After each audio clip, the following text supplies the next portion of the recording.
Whisper, whisper, Whisper, whisper. whisper. Executive producer Azariah Malone Carter Gina is in the building. Now listen, rest in peace. Shout out Drop Brooklyn Babe in the building. I wore my Luther Vandross. I was going to impersonate Luther Vandross today. Shout out 5001. It's the jacket Luther wore in that video, Never Too Much. My favorite, okay? There's Marvin, there's Marvin, there's Teddy, there's so many others. But as far as me vocally, there's MJ, it's Luther, right? And it was his birthday yesterday. So much to talk about. And so today I flew down and I was up early at the airport. And I get into Googling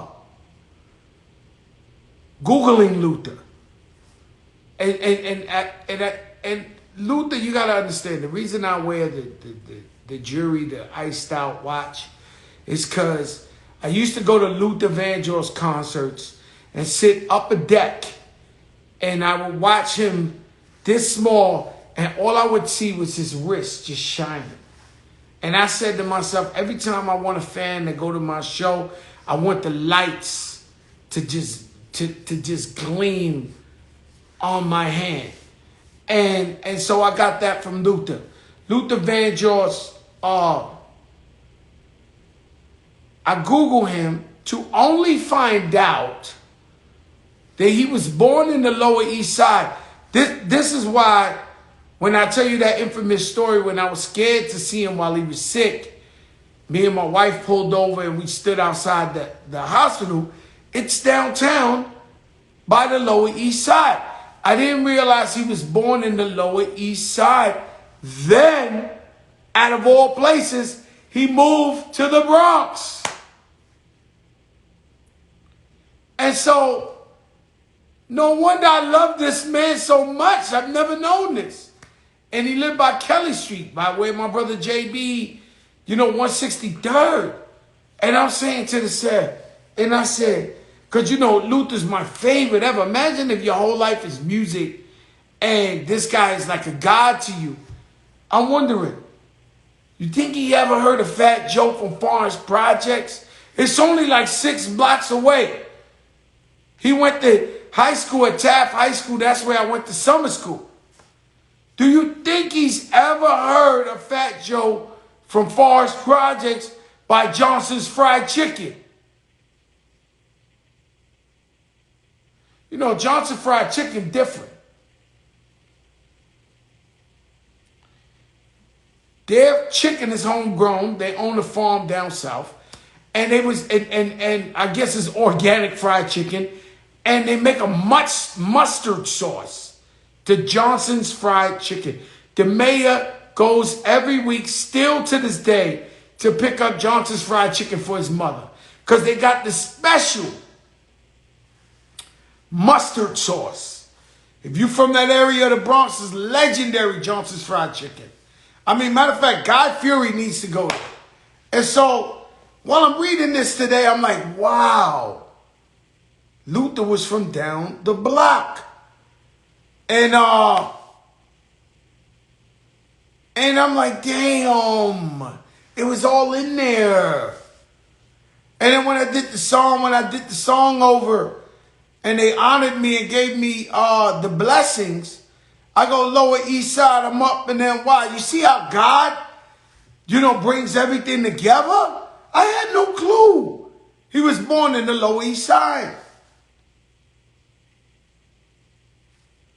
Blew my mind today. I called about 10 people at 6 in the morning telling them I couldn't believe that Luther grew up in the Bronx and went to Taft High School. Google the shit. Yo, Ruben Diaz Jr., Bronxboro president, on the check-in. He said on 161st Street. That's crazy. Ruben, I never knew that. And Ruben, here goes our brother, who's the Bronxboro president, our most honorable, who's always on the checking in the show. And right under him comes the white van talk. This ain't a white van day, okay? I'm telling you now. Don't do that, right? Johnson's was slamming. Johnson's still there. Johnson's still there. And so obviously yesterday, I got caught up on two things. Pretty Lou, I love you. I got to call you later. Two things. Obviously was the trial, the George Floyd trial that had me feeling like I might come on here and say some stuff I can't take back. And two was I never go against verses. You know, when verses come on, I pay homage or shut down shop. So stores close. You know how you pull up to your favorite shop? You know how you pull up to your favorite shop? He's on the Bronx Hall of Fame. Man, he's on every Hall of Fame, Ruben. But thank you for acknowledging Luther. And so, I never go against the verses, just celebration of music. Redman, Method Man, real hip hop. Redman is one of the greatest lyricists to ever live in hip hop music. Bottom line, the man is incredible. As well as Method Man. Shout out to Savvy Jr., my brother Sav. Happy birthday, my brother. We love you, man. God bless you, man. Many, many more. I seen that yellow outfit of when you was a baby. So now, we got the verses, then we got the George Floyd trial. This was crazy because although we knew the real answer, and we knew the man was guilty, we were still afraid of the same old happening. Police officers taking accountability. Now, my brother Ari Melba from MSNBC, good friend of the show, puts up a chart where in 15 years, police officers have never been convicted of shooting a black or brown person. 15 years. There's thousands of incidents. Could they be innocent every single time? And therefore goes the arrogant face of Chevron. Look, I fuck up everybody's name. Siobhan, whatever his name is. And so, therefore, you see him looking all cocky and so now we know why. Nobody ever goes to jail for this. And so, now you know why he's looking like, yo, why y'all filming? We never go to jail.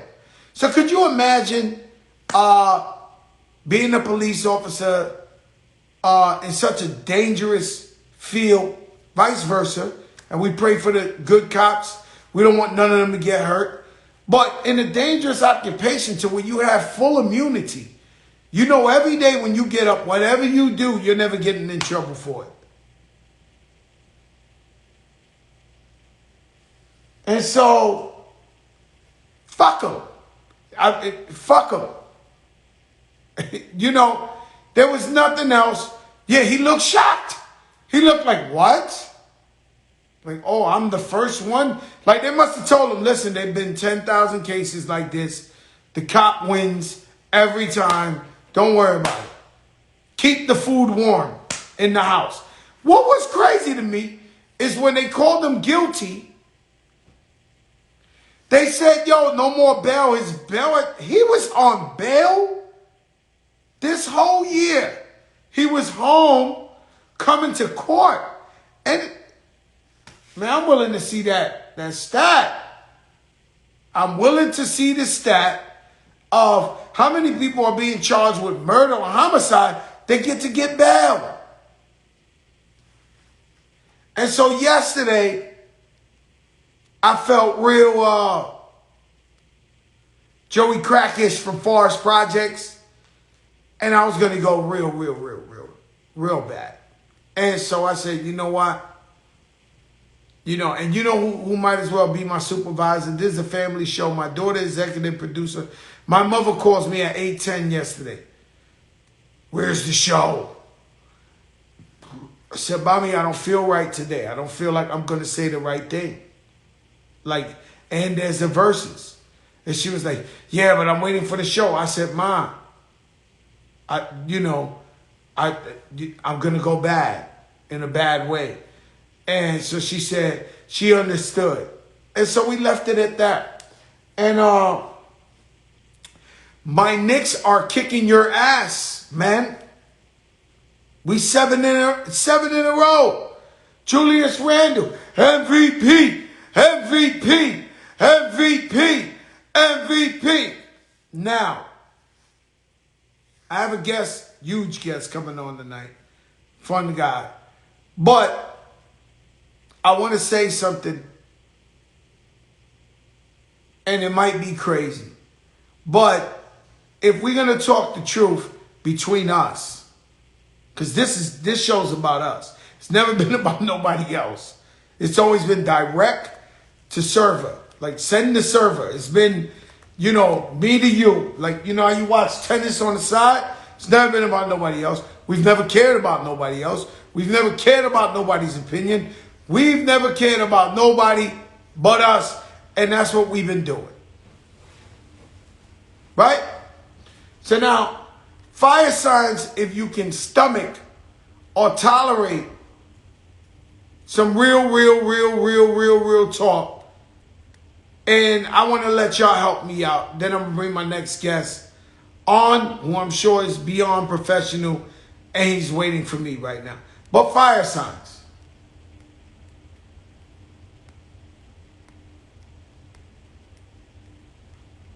And I'm not taking no talk back. See my Luther shirt?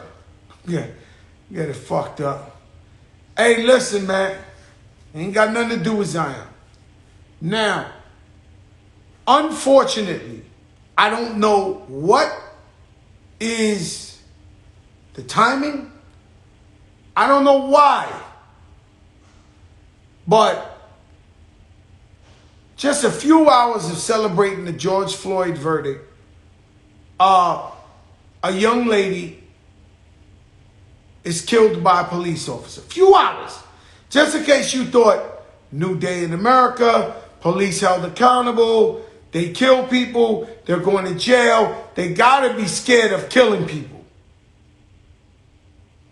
Wrong. Few hours later, they kill a young lady. Now, this is the realest show in the game.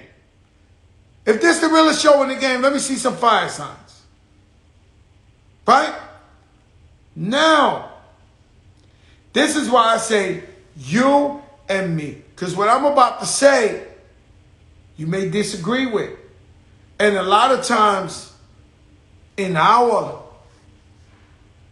culture, in our community, if it sounds damaging to one of us, we just stay quiet. We just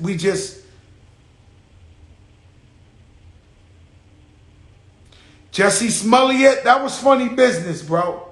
But we stood like, Jesse Smollett was funny business. And we stood like, and shit be happening when you know, if you could let the shit go, you be like, yo, they tripping. Right? But you like,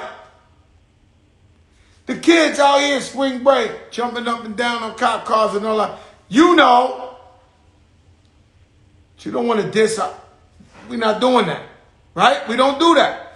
But today, I want to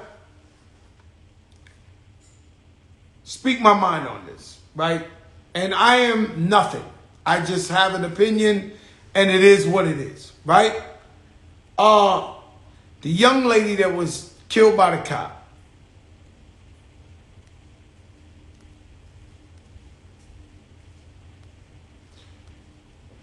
Different details. They said she was getting jumped by grown women. She was just a little girl.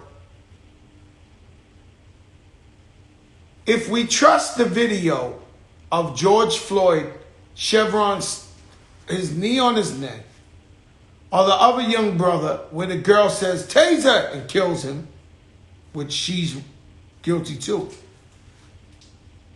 The video I saw of this young lady who got killed had a knife about this long in her hand, and she was about to stab another sister.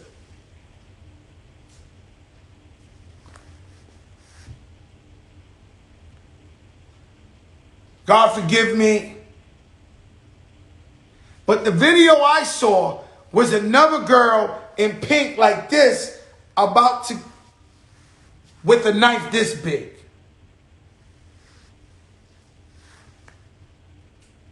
Suppose they don't shoot. And she stabs the girl in the neck, the heart. The girl is dead.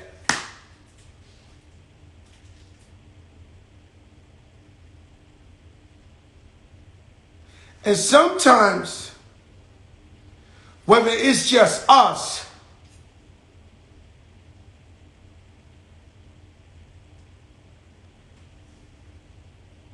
we gotta really make sense, right? Sometimes we gotta, and so now we can backtrack. There's millions of kids in the foster system that the foster system has failed. There's millions of kids. But what I'm saying is, suppose the cop didn't shoot and the girl would have killed the girl in front of them.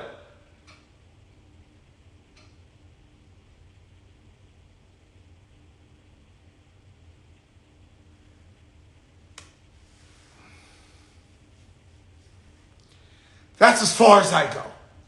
I'm just sparking a light bulb.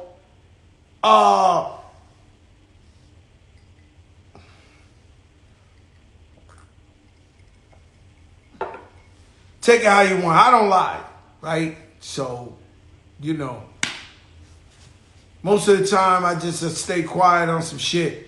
But this time I'm looking and I'm like, there's a girl like this and a girl swinging the knife about this long. In the motion.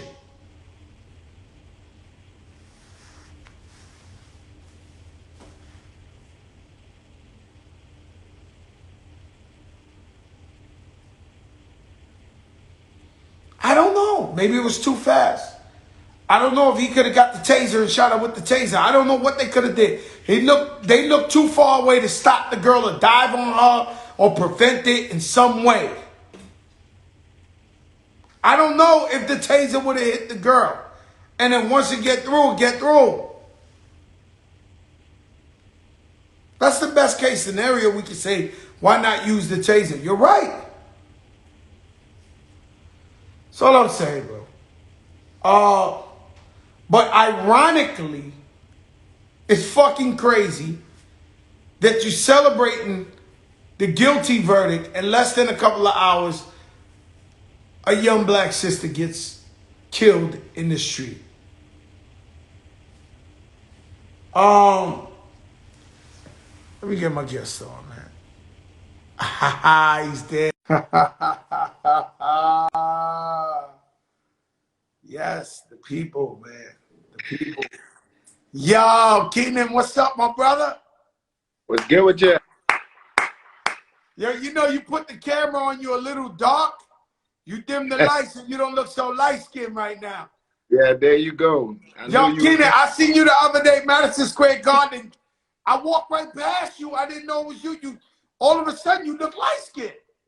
I mean, you know, I have my glasses on. I was good. You know what I'm saying? I was feeling good. Like doing me. But yeah, man, I thank you for having me, bro. It's good. It's good to talk to you, man. It's like it's real heavy times right now. You know what I'm saying? You know It's what's crazy. weird? What's weird, Kenan, right? Is in the past, guys who have shared a position that you shared, because let's be clear, you have a lot of white fans. Saturday Night Live is and there's nothing wrong. We love white people. Some of my best friends are white people. I love white people. I tell people all the time, this ain't no fucking hating. White. I love my best friends are white. Okay, this ain't about this. This is about human. But if somebody in your position usually stays quiet or tries to go under the radar, and when I follow you on Instagram, I see you vocally about it and talking about Black Lives Matter. And is that hard for you to do, or for you it's like, hey, I'm gonna speak my mind? No, it's not hard for me to do because I'm living life. You know what I'm saying? It's what I'm going through in my life. You know what I mean? Like I can't be out here pretending that I'm not affected by these things that are going on. People that look like myself if I happen to get pulled. You know what I mean? So I haven't put out Makia yet because I'm still waiting, I guess, to get all the info. But it's just really the main reason, you know what I'm saying? It's very sad that the reaction to us always fake leak. You know what I'm saying? You popping in and out. Yo, Kenan, you popping in and out. Your voice. Yeah. So, can you hear me now? I can hear you now, my brother. Yeah. So, I don't know. Like a lot of people are saying, why not the taser? Why not the leg shot? Whatever like that. I think the same way. It's fortunate that the reaction to us when police show up or whatever is always so lethal. You know what I'm saying? It just makes me very sad. There's a video. Together, you know what I mean? But I'll be posting. There's a video that our brother Sean King put up today about a white man who dragged police officers in the middle of the street and had a knife on him. They never killed this guy. They never shot at him. They never tasered him. Plenty of videos like that. You know what I mean? There's videos of the old man dragging police on the truck, trying to get away, and they not shooting windows, this, that, and the other. So what do they say, Kenan? They say, he's white, I'm not going to shoot? I mean, I don't know what they say, but it appears to be the overall concept is that they see them as a threat. They see them as the same kind of threat look at us as. And that has got to change. So basically they can look at a white guy with a knife lunging at him and back up and be like, oh, he's just off his meds today. He's, we're going to figure this out. And then when it's a black brother, they just shoot him dead. I mean, unfortunately, that has been the outcome more times than not. So, yeah, the bottom line, they don't see him as a threat. The other side of that coin is that, on some old, protect the race type shit, whatever. You know what I mean? Like, I don't know. I don't really know the mind of a race cop, you know what I'm saying? But what I do know is that we can't keep, like, having days, and continue these days like, yeah, man, I mean, she was in an incident whatever where there was violence involved, but the violence have to be lethal. A so-called train, and she supposedly called to the scene. So, I know, but she had the knife. I know. About to kill this girl, or at least hurt her bad. Like, yeah, I mean, but if you're a professional supposedly to intervene on shit like that, can't you do that without an elite force from? You know what? I have a gun license in Miami, and they teach you if somebody is 5 steps away from you and comes at you trying to kill you with a knife, even if you shoot them, they can still make it to you and kill you with the knife. Okay. And so, unfortunately, this situation was a little bit more trickier to me because look, you seen the girl was like, what if she would have killed the girl in front of the cops and they didn't do nothing, freezing up? This is a very touch and go situation. Like a paintball will change your mind. You know what I'm saying? Like you catch a paintball, that's bro. You know what I'm saying? Switch up the immediate intent moment, and then you can get your time to get up in there. Let alone they got rubber bullets that be popping people's eyes out. And so I know those things can be effective in, disarming a situation and without necessarily 4 times to the chest. And then there's different versions of, first shot and then several, after a pause I and think things. I think they I in a perfect world I wish they would have tased her or something. You know what I'm So saying? I'm not a police person and I'm not against the police, blah, blah, blah. Be a mass overhaul of the team and all of the where these funds particularly are going to for these people to keep showing up on the scene and killing black women and children and men. You know what I'm saying? Like, this shit is not that's just not cool. Whether she was having Yeah, it's beyond systemic.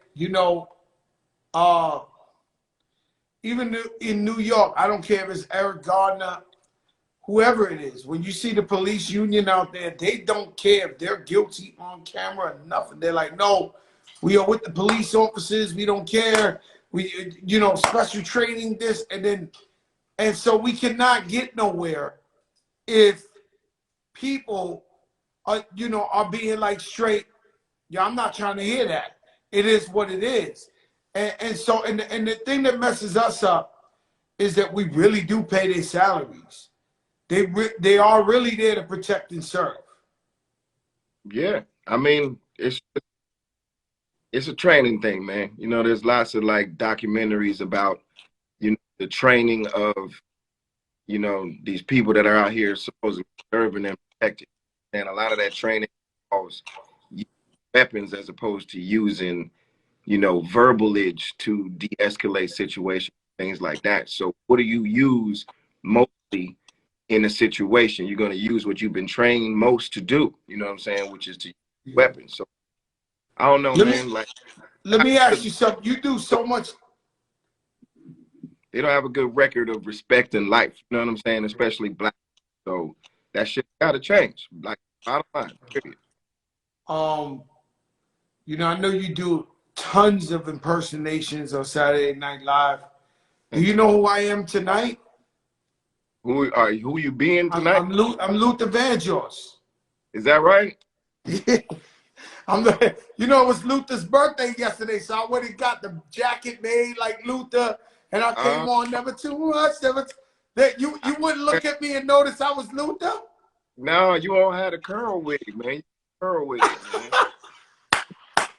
If I'd have came with the curls, then they'd be like, "Oh shit, Joe on some Luther shit."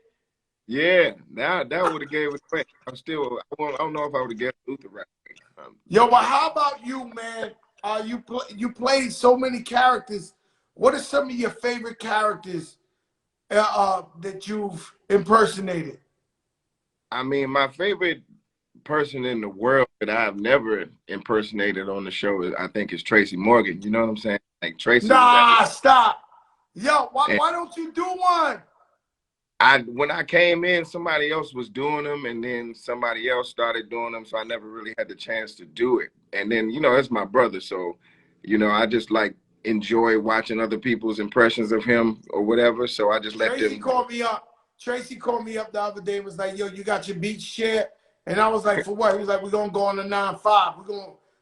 We need an Amazon truck to hit us now." His wife told him he better get hit by another truck. That money, that Walmart money running out. Yeah, they spending high. Build that interstate. Yeah, I love Tracy, man. He's the best. That's my brother. How many years you worked with Tracy? I didn't. I came in after he left the show. So I met him on my first day job, but he wasn't working there anymore. He was just still there, and telling Hanging stories. out. Tracy the type of guy you get rid of, he won't leave, right? You fire him, he don't get the message. He that brother man. He that you can't get rid of Tracy Morgan, huh? Yeah, that's my brother, man. He took me to Fridays that day. You know what I'm saying? He's like, let's go to Fridays. We went.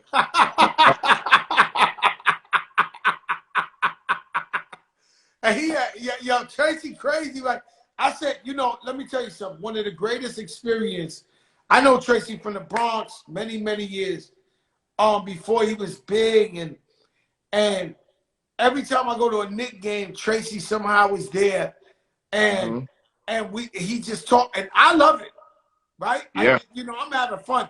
the other day he's sitting next to the quarterback of the Giants, and man, Tracy was talking a hole in this man's head. And I'm sitting on the side. I said, damn. At some point I had to say, yo, maybe homie ain't with the Tracy. Like, but you know, Tracy won't stop. Like he's like, yo, this, that. And he's calling me. He's reaching out, yo, you don't see the Park. I'm trying to tell him about yo, this guy don't know nothing about what the hell Tracy talking about. And he keep going. I'm talking about Cedar Park in '93.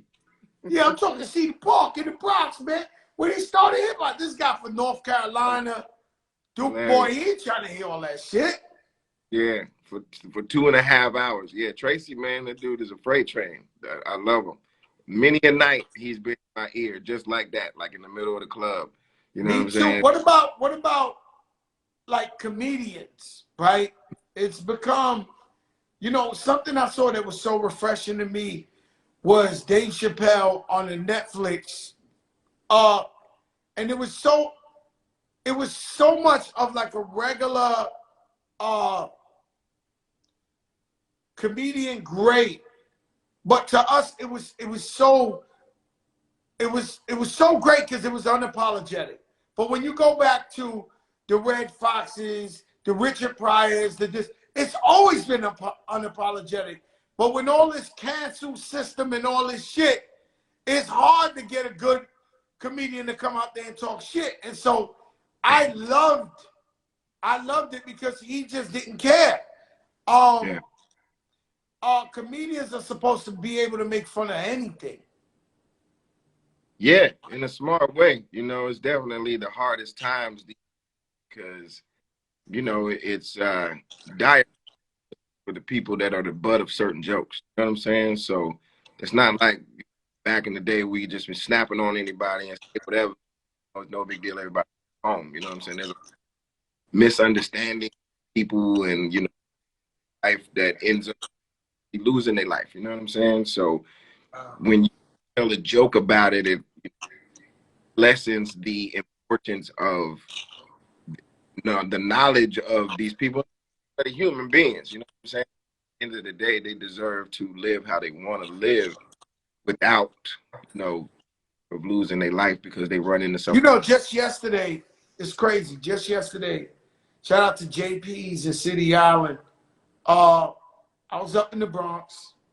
It was really, really crowded because in New York, when it hits 65, they act like it's chancleta weather. Bring the sandals out, tank tops.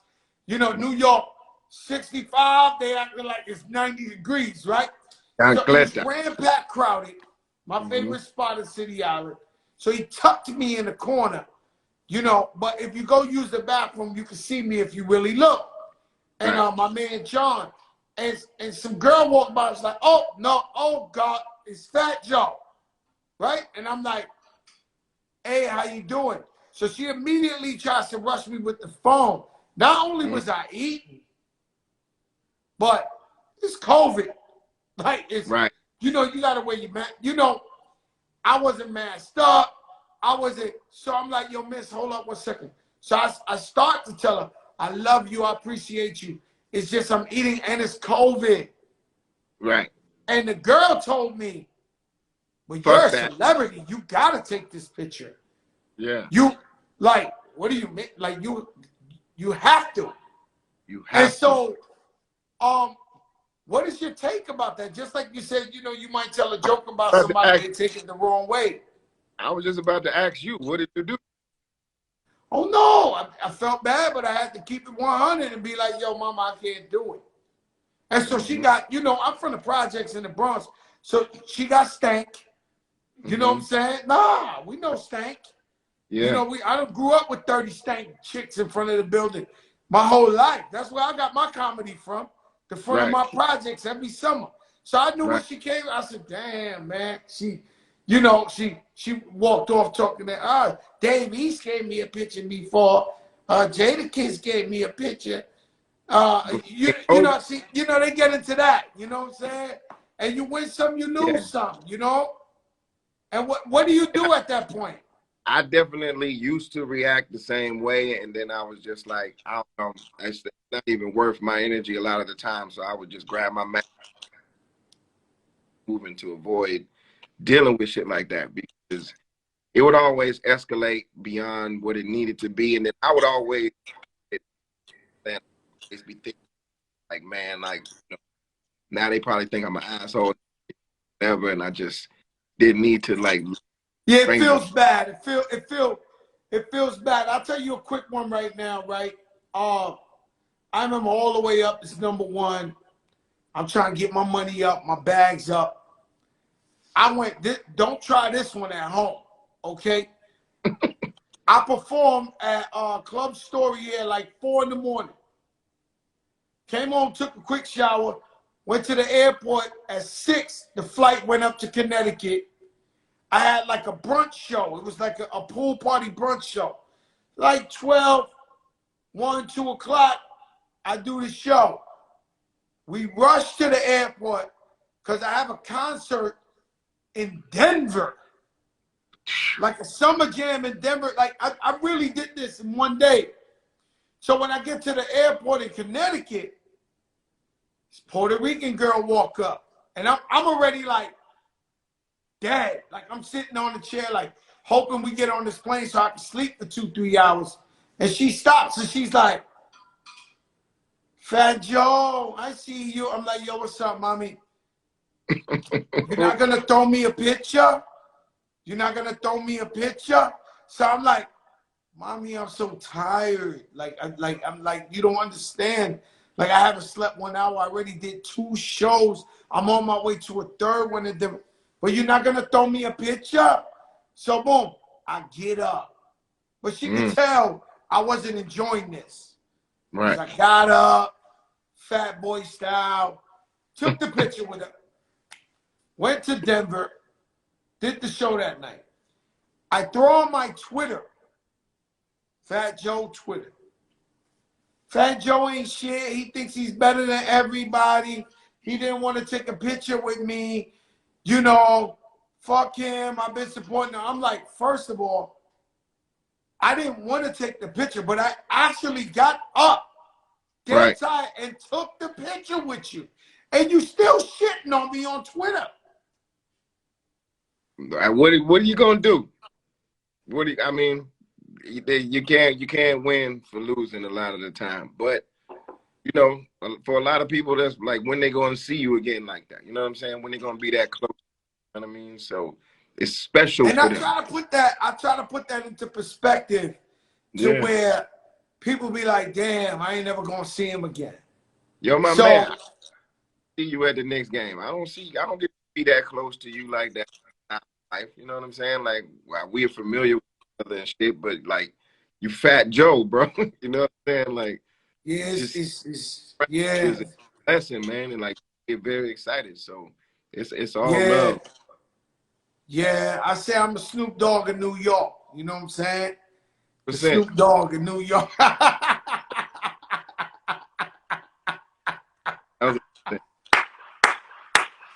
You know, you got 2 daughters.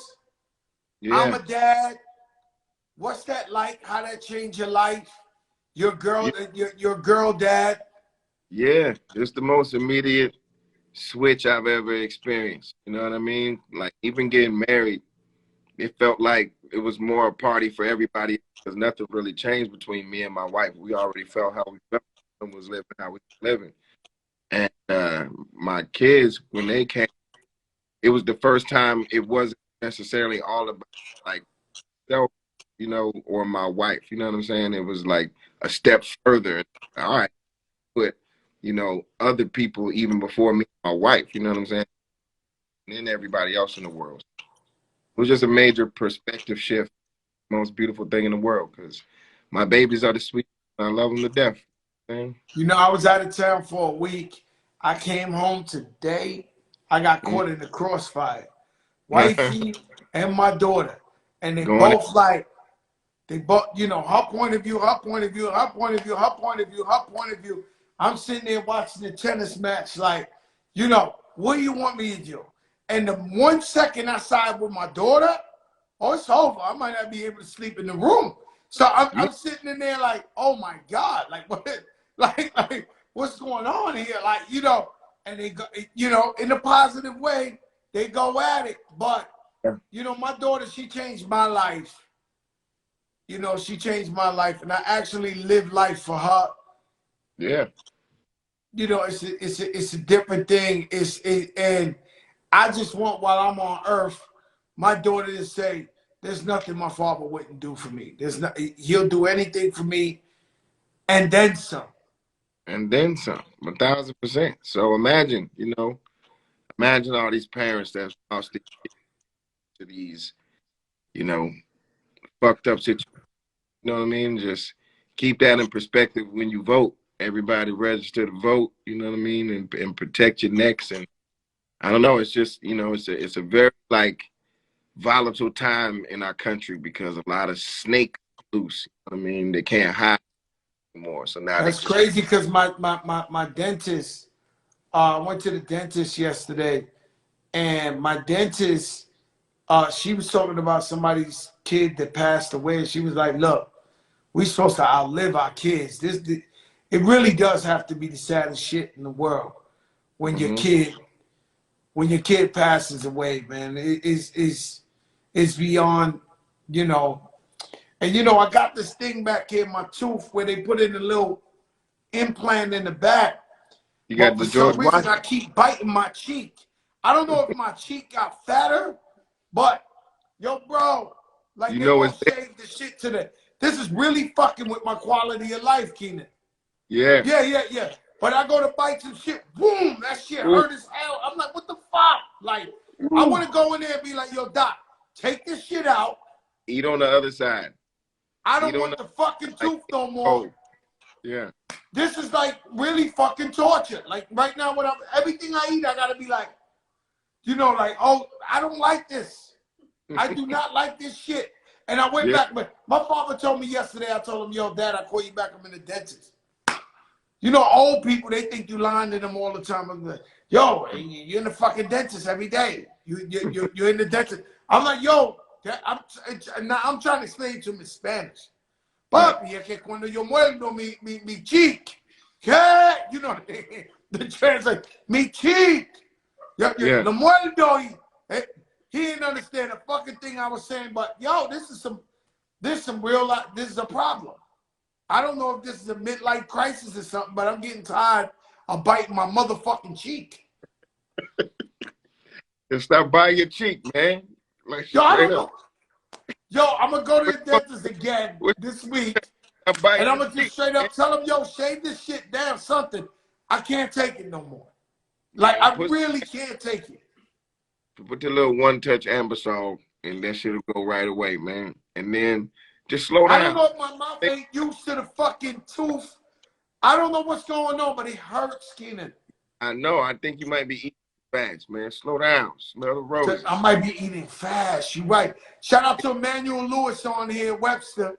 Oh wow. ATL finest. Love it. I love Emmanuel Lewis, man. Look what Pat Pooh says. Black love himself. Eventually, your mouth is gonna adjust on its own. Yo, Pat, this shit fucking me up, Pat. It's like World War III. It's a form of depression. When I wake Yeah. up in the morning, I'm already like feeling my cheek, like, huh? Did Shout I bite my shit? This shit crazy. shout out to that dude, man, because that Jersey flow he went through, that was crazy. That was crazy. Nah, Pat, listen, I gave Pat an idea. He don't never want to listen to me, right? For some reason, Pat goes crazy on these freestyles. And I said, you might as well get some original music beats and say all your freestyles on there, because his best rhymes is his freestyles. His Listen, best rhymes is his freestyles. listen to the man, Papoose.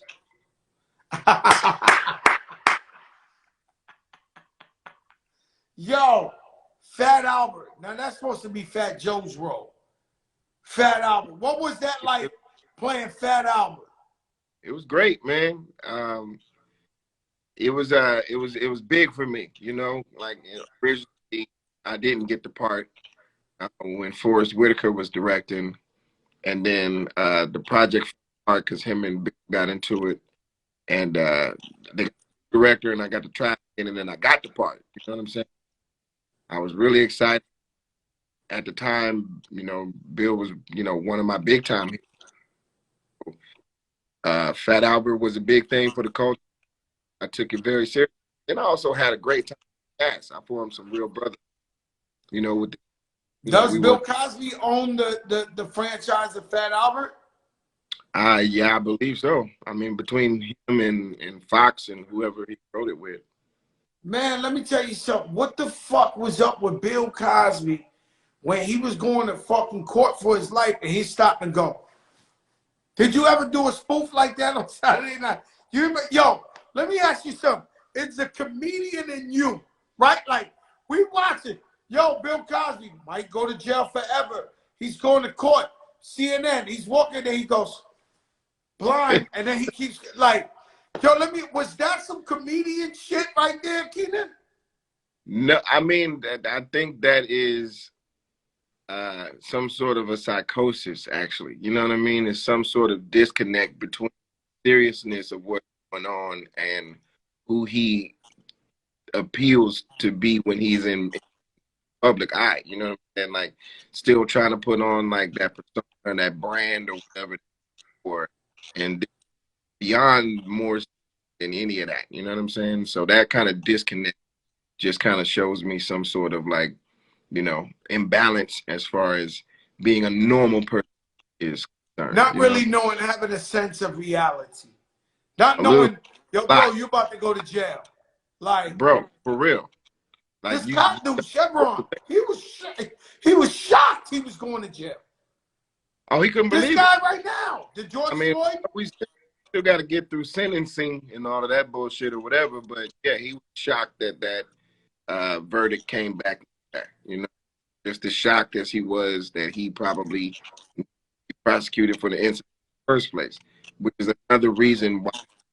Yeah, I was, post that one, beginning of a post change. You know what I mean? Let that dude be your poster boy for every tale. As far as if you need that, people's lives serious. Yeah, absolutely. Let me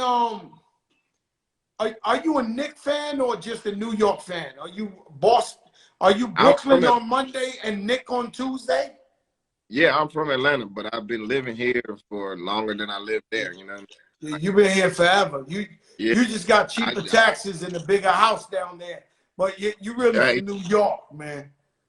I've been here for a long time, but I just enjoyed the historic places. You know what I mean, like the Garden and Yankee Stadium, and just the legendary of that. Like I don't, the Met, the Giants, and the Jets. I don't get to them often because Stadium, Garden, get them both up.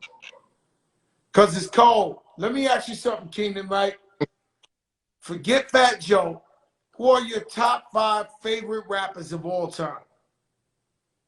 Fat Joe, Fat Joe, because you know Now, why? now I'm gonna be honest with you, Kenan. Only one other person said it like that, and you're lined up with Doja Cat. Doja Cat said Fat Joe, Fat Joe, Fat Joe.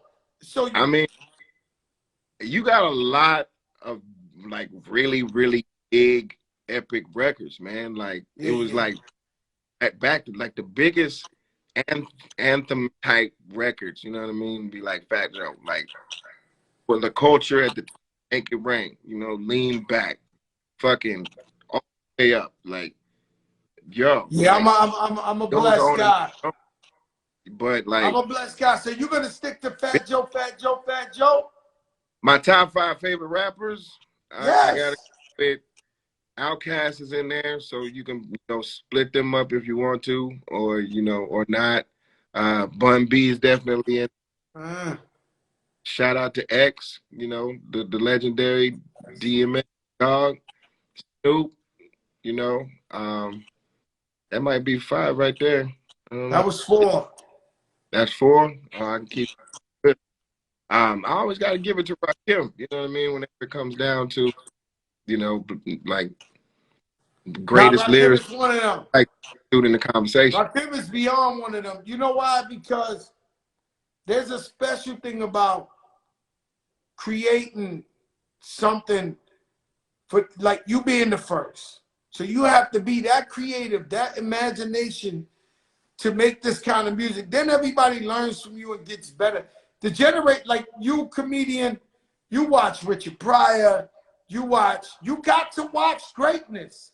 You got to watch Richard Pryor and Red Fox and Jim Carrey's, and you watched all this shit. And then you develop to who you is. It's different when you're the one, like the Richard Pryor, you know, or the Paul Mooney, you know, somebody who's the first. It's just, so Rakim, he invented the style. Nobody invented it. He did it. My brother, thank you for coming on here, man. You're a man of your word. I appreciate you. We are celebrating you, man. I know your career is going to be even bigger than ever. And we're here for you, my brother. We appreciate you. Oh, I got to shout out the podcast. I mean, we doing the podcast. You do a podcast? You need a podcast. No, I'm not doing a podcast, but I'm doing this. This like IG. You let me tell it, man. This is David Letterman. Yeah, it's called You Already Know. You come on the show and talk to us. That'd be great. I want to come through. No doubt. And of course, shout out your brother. Who's the guy that was at the game with you? Oh, that's my brother Tadao. Shout out my brother Tadao. Shout out to Tadao. Me and him ate about 4 hot dogs in the we call them shits up. The hot dog, no bread. Oh, you've been peeping the style, huh, kid? Hot dog, no bread. Yeah. You know you gotta stay away from them carbs. Yeah, plus, man. Plus the bread make me bite my cheek and shit. That's what it is. That's what. All right, Kenan, God bless you, man. Stay God up, bless you. man. Thank you, man. Y'all watch the game Tuesdays, NBC, 8:30. Tell them what? The show, my show, Tuesdays, 8:30. Kenan, you really rich, man. Shout out to my brother Ari Melba on the check-in. Yo, Ari, what's up, bro? All right. One love, Kenan. One love. One love. Yo, Ari. So I gave us a stat that Ari just, let me see if Ari wants to come on for like 2 minutes. This is where we at with it, man. This is a live daily show.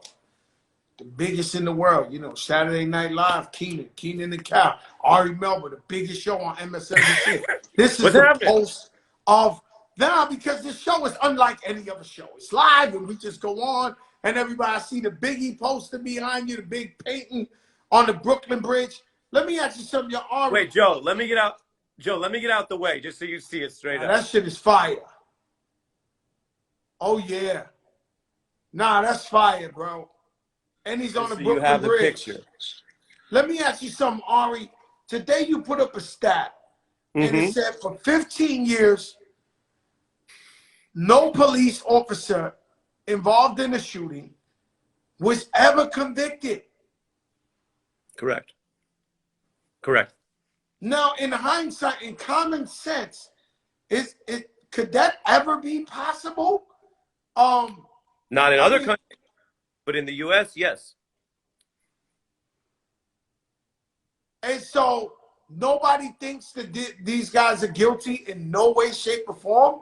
They just innocent every time. Good question, Joe. The simplest way I can put it is, as you said in the stat, and we were reporting on this on the beat, but people can also, people get their news different places. You can go on my Instagram, Ari Melber, and we have some of this up if people want to see and share the facts.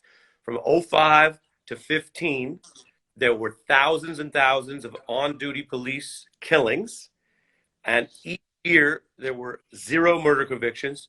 Every year in a row, 0 total. That started to change slightly. This is the context of what's going on right now. After 2016, a couple years after Ferguson, an average of 1 or 2 in some years. 2020, a single one. And so our point here is, look, I'm not out to do anything other than inform people, Joe. But when racism is the fact and police violence is the fact, then I'm going to give everyone facts. Now, what people want to do about it, right? make up their own mind with their own thoughts. This is the factual history. Sometimes you see a story or you see one. This is the history, and this history is now. Yeah, it's terrible because yesterday I don't know either way to look at what happened yesterday to the young lady, because she was lunging at another young lady with a big knife.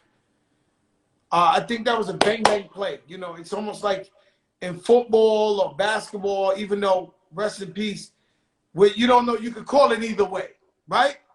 Of course, our brother Sean King posted a video of a white man with a knife running over police officers yesterday in Minnesota with a cop hanging out the window. No taser, no shots fired, no nothing. They just locked up the white guy. And so this is what America's seeing, that there's a disparity. If you're black, you're a threat. If you're Caucasian, maybe he didn't take his meds today. Mm-hmm. Mm-hmm. And so it's so crazy. It's ironic, even though one thing has nothing to do with another.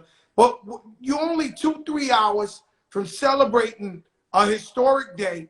The guy got what he deserved. This ain't like a monumental. In common sense, he stepped on his neck for 9 minutes and 20-something seconds. He murdered him. I didn't understand why. I still don't know why. I don't know if he was possessed by the devil. I don't know.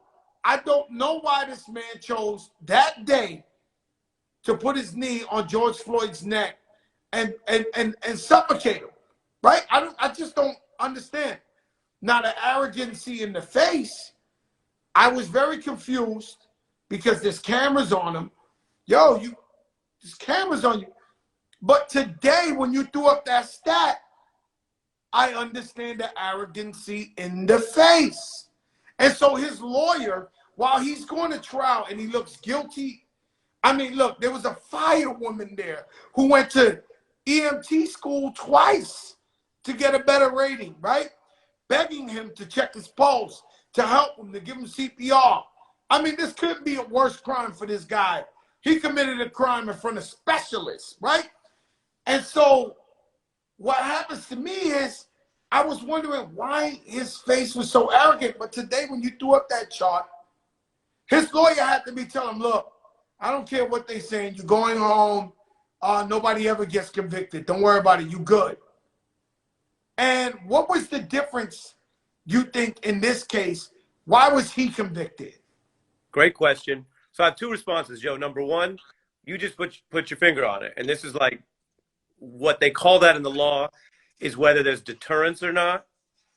And if you think you're going to get in trouble for something, I don't care if you're a Wall Street banker or you're a powerful politician or you're a powerful officer. If you think you might get in trouble for something, you might think twice about it. And conversely, if you are never, ever in trouble, as Fat Joe put it real plain, blunt, straight up, then why would you ever worry about that? Now, that doesn't mean every person's going to go out. I'm not talking about each person makes up their own decisions what to do. But you've now removed any deterrence. That's number one. Number two, you asked why different. A, there is a reckoning going on. So there's a different environment. The jury pool, they're supposed to look at the facts, but their pool comes out of America. So if America's thinking differently about race a little bit, or more aware of what I call the structural racism, then maybe the jury pool was that. Because think about this, and this hasn't been discussed as much yet. Minnesota is like Wisconsin, Michigan. These are 50-50 political states, Joe. Statistically, I can't tell you who's on the jury, but statistically, you would expect Republicans and Trump voters on the jury. And so, you know, amidst all the other negatives, you could say 12 people got in a room. They have a different preference for president, different thoughts about this and that, but they all agreed the fact. They all agreed it was a murder. What was different? A, the environment, and B, what I did in the report that you referred to, Joe. Usually we see police line up and they obstruct the probe or they side with the defendant. Here you had 8, count them up, 8 police officers who did what I call the bare minimum. They did what they're supposed to. They just cooperated with the probe. But that's 8 more than usual who told the jury, he's not with us, he's a murderer. Wow. And those are big facts. I also believe now, because when I keep talking to regular people about this at the airport or wherever, they keep saying if he would have been not guilty, the cities would have been burned down. I don't know. Who knows? No one knows. Who knows? But they're telling me like this was almost like, you know, when you go to you see a basketball game, the referee missed the call. When they put it on the teleprompter, the whole crowd goes, "Oh, the ref know he messed up." They get the ball, they come down, they call a foul, he gets 2 shots. It's a makeup call. The make right? good, yeah. And because of so much emphasis on Black Lives Matter, and people were marching on the streets and rallying together globally, some people say this was like a payback. Well, this is what I'll tell you. Under the law, it's not supposed to be. Now, people do what they do. But, you know, my job in just giving people legal facts, and I've been around juries, I will say this. We got a lot of problems in the system. I just talked about some of them. I do, in my experience, see a lot of juries, you get them in the room, they try to do it. Like I said, they must have put their politics aside, some of them, if you look at this politically or whatever. So they're not supposed to make up for anything. They're supposed to call it as they see the facts. Having said that, Joe, real talk, the real world, yes, the environment is different than a few years ago. The environment is changing. And if the environment is changing in a way where what used to block the facts reveals them, fine. It's like Jackie Robinson. He was a good baseball player before they let him play baseball. The racism prevented them from seeing the facts, right? That's different than everybody going, oh, I don't know, you're worried about what's out in the street, so don't follow the facts. No, all the jury had to do, in this case, follow the facts. 12 people, they deliberated 11 hours over 3 charges. They came back guilty, guilty, guilty on all 3 counts. So he was guilty, Ari. I couldn't, I don't think we could have found a Ku Klux Klan member or a white supremacist to say this guy's not guilty. They probably wished him luck, but this guy was guilty. Like, and what got me so upset, was just, he was just guilty. You know, and then we had to go, I understand the defense got to show maybe this, that, you know, you got a right to trial, but, you know, it was horrible, man, for the family, for people to see, because this guy was like, this guy was beyond guilty, man. I've never seen nobody more guilty than this guy. I mean, right. And that goes to the other piece of this, which is, so there's this reckoning, and it's all over the world. You can see George Floyd murals all over the world now. It's sad. But I did hear what one of his family members said yesterday. He said, good day to be a Floyd. And that's, of course, bittersweet. Wow. It's sad because there's nothing brings their family member There's back. no question that George Floyd is on that Rosa Parks level. Right. 30, 50 years from now, they're going to be reading about George Floyd in the textbooks, right, in school or whatever, on the tablets or whatever the case may be. So, you know, what Floyd went through, and now this trial, and now the rest of the world is tragically, sadly, way overdue, putting the facts forward for everyone to understand what this means. Because, you know, 5 years ago, I covered this stuff. 5 years ago, and I talked about this on the show, people would wrongly say, well, Black Lives Matter's, quote, militant. Black Lives Matter's, quote, very liberal. Joe, being against murder is not militant. Being against murder is not radical. It's not even political. Being against murder is just the baseline of civilization. And we're living in a country. Man, let me tell you something. Murder. So, shout out to a good friend of mine, Lisa Evers. She did a Street Soldiers townhouse, a town hall with the police commissioner. I was one of the guests. Let me tell you something. Black Lives Matter was in there. They would not give those people the microphone to ask a question. It was almost like taboo to even address them or ask them a question, and they were there. Black Lives Matter. They want to ask their questions, and it was almost like, I guess it was like, all right, we'll do the thing. Don't pass them the mic. And all they were doing was standing up for the people. My brother Ari, nothing but love, man. Thanks for coming on the show. You always come on, man. I appreciate you, man. Quick shout out, Joe, because I saw some of your comments asking. Shout out to Fat Joe, who's always doing it day in and day out, consistent. I love talking to Joe. And shout out to Peter LaFlock, who painted this beautiful painting. People were asking. It's Peter LaFlock. He's on Instagram. Shout out to the painter. Man, that's a beautiful painting. Peter LaFlock. All right, my brother. Stay up, Ari. I hit you up. Yes, sir. Bye-bye, brother. All right.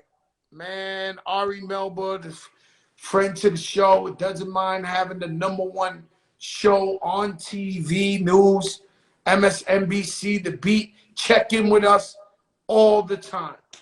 And said, listen to this, man. Let your darkest moments bring your most clarity. Yo, Azzy, executive producer went rogue on us. Azzy! And so, let your darkest moments bring your most clarity. Meaning, if you ever been through something, if you ever went through a hard time and your so-called friends were not by your side, didn't hold you down, wasn't there for you, they're not your friends. They're not your family. Get the speaker. I want to leave with Luther Vandross. Can we do it? Your phone's downstairs. Okay. Okay. Okay. Okay. Okay. I got my Luther Vandross jacket on. It was his birthday yesterday. I want to leave the show on some Luther. Never too much, never too much. Hey.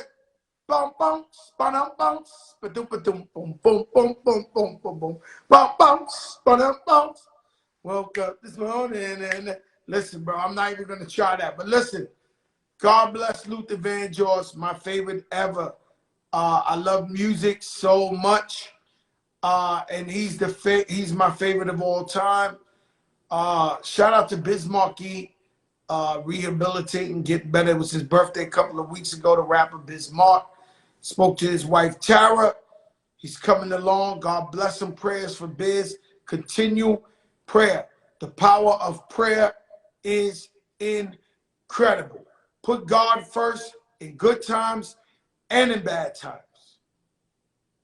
Kenny Burns, what's up, my brother? I love you too. Put God first in good times and bad times. Love you guys. We the biggest in the game. Peace.